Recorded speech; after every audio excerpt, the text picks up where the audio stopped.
ബഹളങ്ങൾ കേൾക്കുന്നു. ഈശ്വര,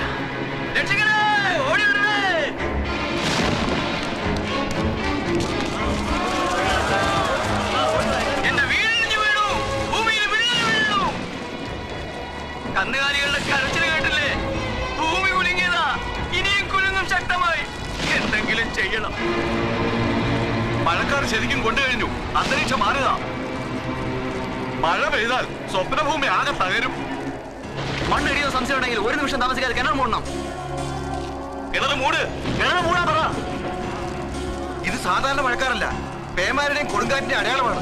മഴ വീട് തുടങ്ങി, പെയ്ത് കിടക്കുമ്പോ കിണർ മൂടാൻ പറ. ഇല്ല, മഴ പെയ്യില്ല, മണ്ണിടിയില്ല. വേദപുരത്തെ താളിവിലക്കെട്ടിൽ കളവും കള്ളക്കണക്കില്ല.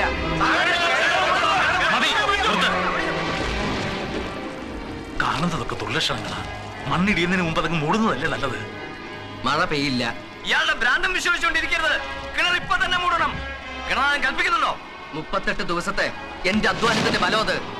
അതിലൊരു മൺതരി വീഴാൻ ഞാൻ സമ്മതിക്കില്ല. മതിയില്ലടി, ആ കിണർ ഉപേക്ഷിച്ചേക്ക്. ഈ ഭൂമി രക്ഷിക്കാൻ എനിക്കത് മൂടിയേ പറ്റൂ. നോക്കി നിൽക്കാൻ ഇടിച്ചു നിർത്ത്, ഇടിച്ചു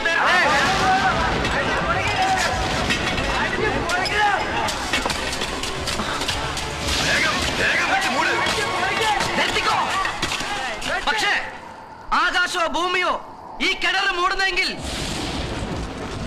വേദപുരത്തെ കണക്ക് വിശ്വസിച്ച അവസാനത്തെ കില്ലാടിയും ഈ മണ്ണിനടിയിൽ കാണണം. അമ്മേ, മണ്ണിനും പെണ്ണിനും ഞാൻ വാക്കുകൊടുത്തു. എന്റെ വാക്കുകൾ കാത്തോളണമേ.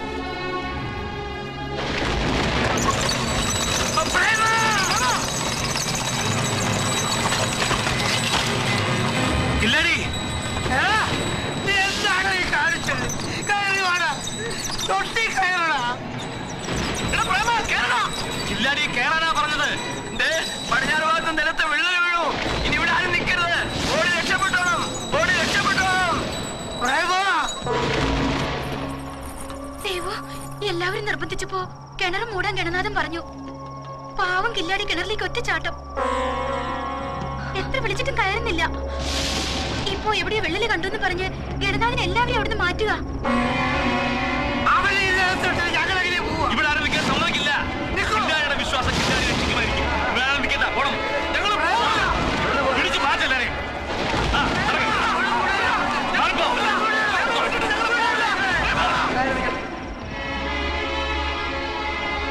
മഴച്ചാറിൽ കിടക്കുന്ന ലക്ഷണം കണ്ട ജീവനോടൊരാൾ അതിലുണ്ടെന്ന് വിചാരിക്കില്ല. ഗ്രാമത്തിന്റെ മുഴുവൻ രക്ഷയ്ക്ക് ആ കിണർ അടിച്ചു നിർത്തി കളയും. തടസ്സം പറയരുത്. സമ്മതിച്ചു. നിങ്ങൾ അങ്ങോട്ട് ചെല്ലേ, അവിടെ പോയിരിക്കേ.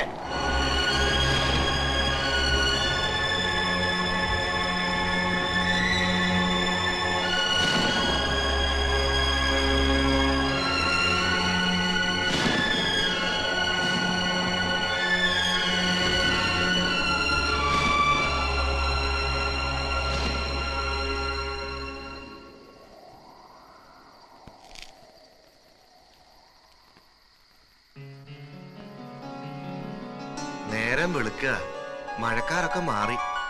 വാ, നമുക്ക് പോയി നോക്ക്.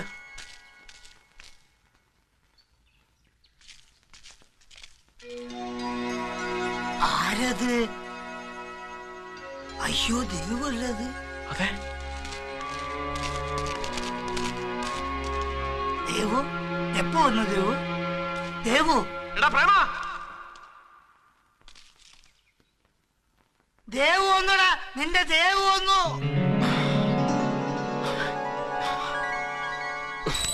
വാടാ.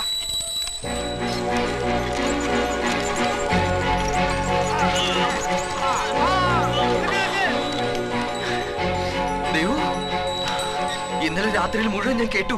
മണ്ണിനടിയിൽ വെള്ളത്തിന്റെ കുളിർത്ത ശബ്ദം ഞാൻ കേട്ടു. സത്യം, രാത്രി മുഴുവൻ മണ്ണിലെ തലചായ്ച്ച് ഞാനത് കാതു നിറയെ കേൾക്കുകയായിരുന്നു. ആ ശബ്ദം ഓർക്കുന്നോ? ഞാൻ നേർന്നിരുന്ന ഒരു കുടം വെള്ളം അതിന്ന് തരും ഞാൻ, ഇന്ന്. പക്ഷെ അത് വാങ്ങാൻ ഞാനുണ്ടാവില്ലല്ലോ. ഭ്രഷ്ടായിപ്പോയില്ലേ എനിക്ക്.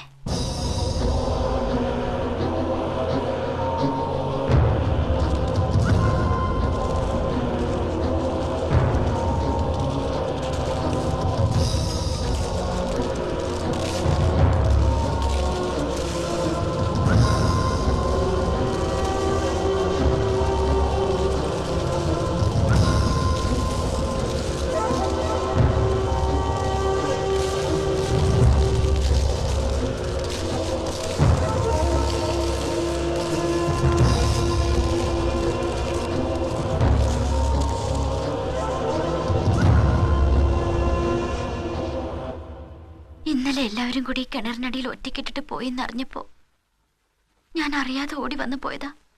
മണ്ണിടിഞ്ഞ് വീണ ഒരുമിച്ച് മരിക്കാൻ. ഇങ്ങനെയൊന്നും ഞാൻ പ്രതീക്ഷിച്ചില്ല. അപ്പ രീതികൾക്കൊന്നും എതിര് നിൽക്കണ്ട. എനിക്ക് സങ്കടമില്ല.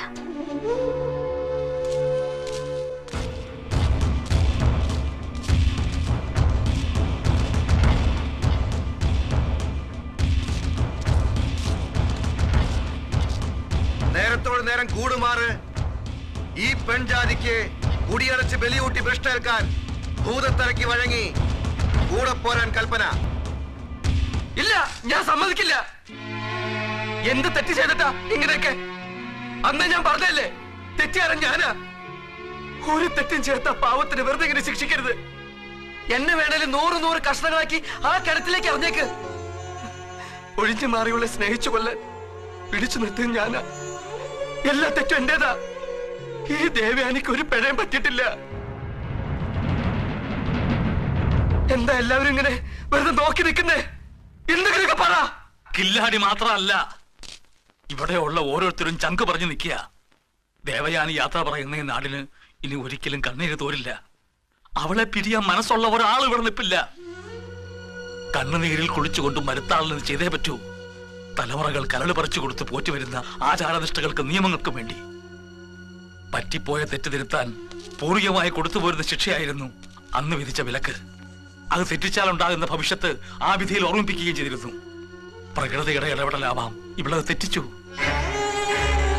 പക്ഷേ പൂർവികമായ നിയമങ്ങൾ തെറ്റിക്കാൻ ഒരു പ്രകൃതി ശക്തിയും എനിക്ക് കൂട്ടു നിൽക്കുന്നില്ല. കൊണ്ടുപോയിക്കൊള്ളൂ.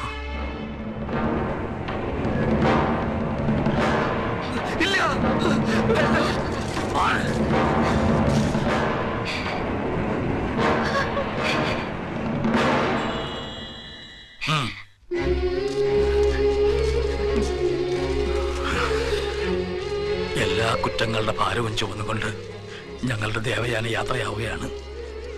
അവൾ ആ ശിരസിൽ വെച്ച് ചുമക്കാൻ കൊതിച്ചത് മറ്റൊരു ഭാരമായിരുന്നു.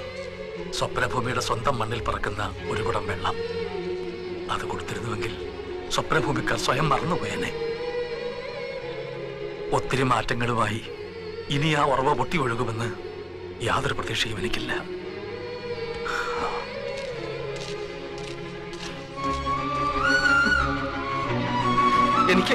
എനിക്കൊരു കുടം വെള്ളം വേണം വാസുണ്ണ. ഉടനെ എന്റെ ദേവേനെ അവരോട് നാട്ടി ഇറക്കുമ്പോ എനിക്കൊരു കുടം വെള്ളം വേണം.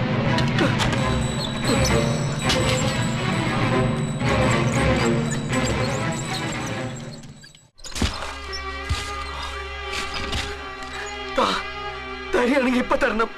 ഇനി സമയമില്ല.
എവിടെ എന്റെ ദേവിക്ക് കൊടുക്കാനുള്ള വെള്ളം?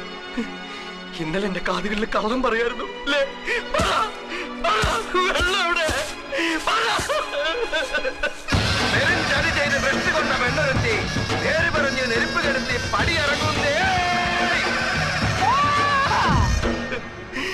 ആർക്കാ തെറ്റിയത്?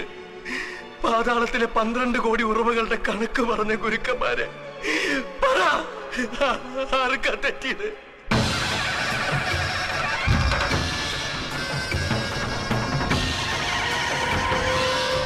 ഭൂമി പൂജ ചെയ്ത് വേദം പറഞ്ഞെടുത്ത് വെട്ടിയ എനിക്ക് വെള്ളം തരാത്ത പാതാള ദേവതമാരെ മൂട് മൂട്, ഈ മണ്ണിനകത്തിട്ട് എന്നെ മൂട്. 5 ഭൂതങ്ങൾക്കും പുലയോതി, 5 ഭൂതങ്ങൾക്കും പുലയോതി. എന്റെ ദേവി പിഴച്ചവളല്ല, ഞാൻ പിഴച്ചവളല്ല.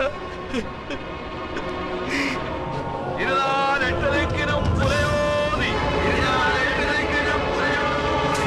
പെരും ചതി ചെയ്ത് ഭ്രഷ്ടുകൊണ്ട പെണ്ണൊരുത്തി, നേര് പറഞ്ഞ് നിരപ്പ് എടുത്ത് പണിയിറങ്ങുന്നേ.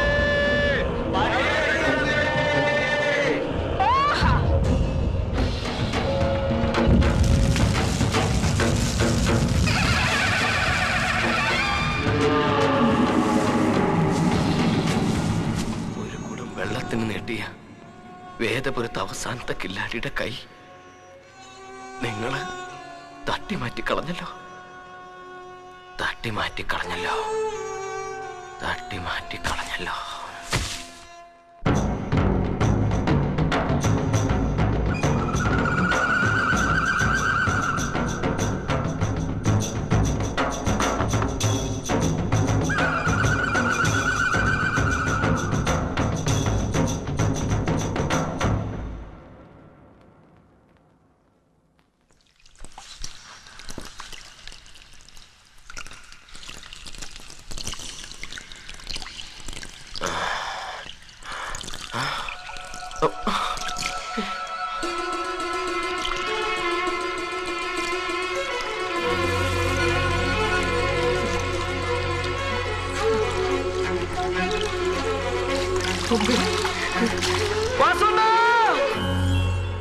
പഞ്ചഭൂതങ്ങൾ സാക്ഷി നിൽക്കെ സ്വപ്നഭൂമിയിലെ കീഴ്നടപ്പിൻ മുറയ്ക്ക് വിലക്ക് തെറ്റിച്ച് ഗണത്തിനാകെ പെരിഞ്ചേതം വരുത്തിയ പെൺജാതി ഇവളെ ഗണത്തിന് നാഥൻ ഇനി ചൊല്ലും 3 പൃഷ്ഠ തകച്ച് കേൾക്കെ ഇതിനാൽ പുറത്തു തള്ളിപ്പോകാം.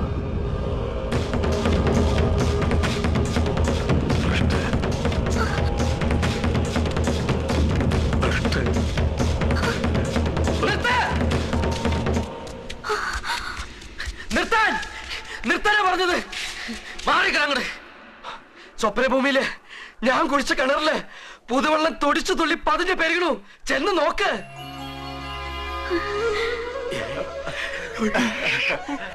ഞാനിവിടെ കുത്തിയ കിണറ്റിൽ ആദ്യത്തെ കുടം വെള്ളം ആരൊക്കെ എതിർത്താലും ഈ നാടിന്റെ മഹാദേവിക്കുള്ളതാ. അത് കഴിഞ്ഞ് വേറെ ആരോ അതിൽ തൊടും.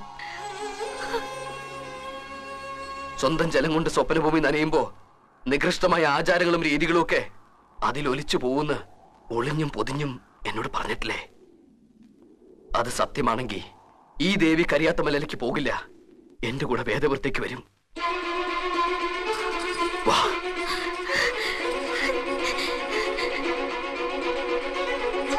വാസുണ്ണ, ഞങ്ങൾ വേഗം നിറക്ക.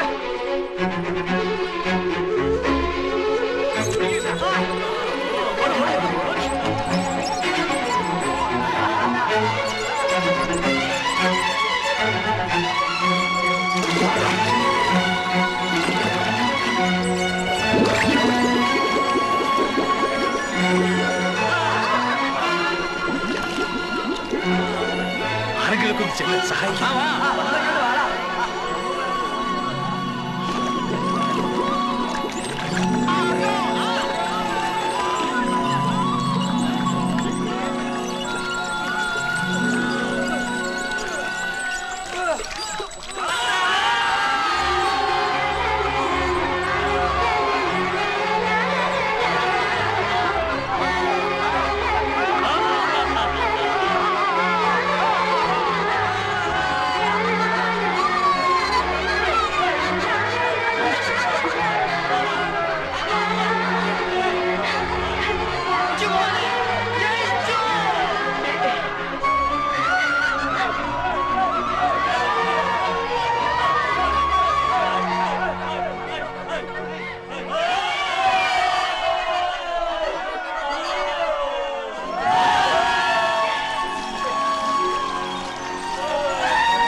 മാറ്റങ്ങളുടെ ഈ പുണ്യവാഹിനിയെ ഈ മണ്ണിലെത്തിച്ചത് വേദപുരത്തു നിന്നെത്തിയ ഈ ദേവകുമാരനാണ്. ഈ ദേവന്റെ പ്രാണനാണിവൾ, ദേവയാനി. പുണ്യജലത്തിന്റെ പൂർണ്ണകുംഭം ശിരസിലേറ്റിയ ഇവൾ ഇനി പ്രശ്നയല്ല. മരുത്താളന്റെ പെണ്ണാദ്യമായി മറുനാട്ടിലെ പുരുഷന്റെ കൈപിടിക്കട്ടെ. ഈ പുണ്യകർമ്മം നടത്തിക്കൊടുക്കാൻ ഹൃദയപൂർവ്വം മുന്നോട്ട് വരുന്ന ആരുണ്ട് ഇവിടെ? ഞാനുണ്ട്.